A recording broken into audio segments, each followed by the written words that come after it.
Hi అండి. అందరికీ నమస్తే. Welcome to Siri vibes. Siri వైబ్స్‌లో ఈరోజు సింపుల్‌గా చాలా టేస్టీగా ఉండే ఎగ్ ఫ్రైని చూపించబోతున్నాను.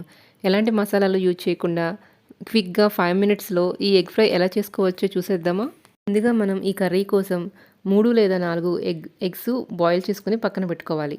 మీరు కావాలంటే ఇంకా కొన్ని ఎక్కువ ఎగ్స్ అయినా ఉడకబెట్టుకొని పెట్టుకోండి.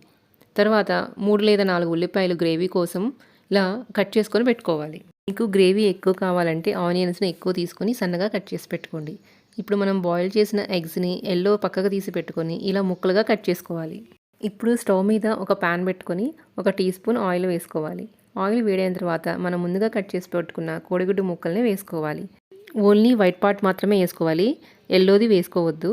ఇప్పుడు దీనిలోనే హాఫ్ టీ స్పూన్ పసుపు, హాఫ్ టీ స్పూన్ కారం, హాఫ్ టీ స్పూన్ సాల్ట్ వేసుకొని ఒక 1 మినిట్ ఫ్రై చేసుకోండి. ఇలా ఎగ్ పీసెస్ని వేయించుకోవడం వల్ల ఉప్పు కారం ముక్కలకి బాగా పట్టి తినేటప్పుడు టేస్టీగా ఉంటాయి. ఇవి కొంచెం క్రిస్పీగా అయిన తర్వాత ఇవి తీసి పక్కన పెట్టుకోండి.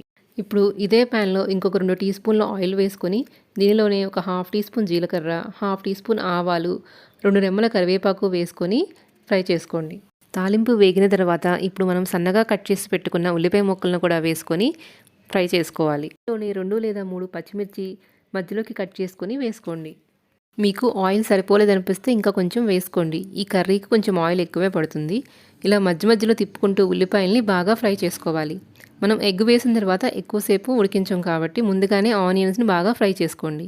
ఉల్లిపాయ ముక్కలు త్వరగా వేగటం కోసం ఒక హాఫ్ టీ స్పూను సాల్ట్ వేసుకొని బాగా మిక్స్ చేసుకోండి. ఇలా ఉల్లిపాయ ముక్కలు ఒక 3-4 మినిట్స్ వేగిన తర్వాత మీరు కావాలంటే ఇక్కడ ఒక టీ స్పూన్ అల్లం వెల్లుల్లి పేస్ట్ వేసుకోండి. ఇక్కడ నేనైతే ఏమీ యూజ్ చేయటం లేదు. ఆనియన్స్ అన్నీ బాగా ఫ్రై అయిన తర్వాత దీనిలో ఒక హాఫ్ టీ స్పూను ధనియాల పౌడరు, ఒక పావు టీ స్పూను గరం మసాలా, ఒక పావు టీ స్పూన్ పసుపు, అలాగే 1 టీ స్పూన్ కారం వేసుకొని బాగా మిక్స్ చేసుకోండి. ఆనియన్స్ ఫ్రై చేసుకునేటప్పుడే సాల్ట్ వేసుకున్నాం కాబట్టి ఒకసారి చెక్ చేసుకొని సరిపోకపోతే వేసుకోండి. ఇవన్నీ ఒక 1 మినిట్ ఫ్రై చేసుకున్న తర్వాత మనం ముందుగా ఫ్రై చేసి పెట్టుకున్న ఎగ్ పీసెస్ని కూడా ఎల్లోతో పాటు వేసుకోవాలి. ఇప్పుడు ఈ ఎగ్ పీసెస్ అన్నీ కర్రీలో కలిసేలాగా మెల్లగా కలుపుకోండి. గుడ్డు ముక్కలు విరిగిపోకుండా, పచ్చసొన విరిగిపోకుండా మెల్లగా కలుపుకోవాలి. ఇప్పుడు స్టవ్ ఫ్లేమ్ సిమ్లో పెట్టుకొని ఒక 2 మినిట్స్ ఫ్రై చేసుకోండి.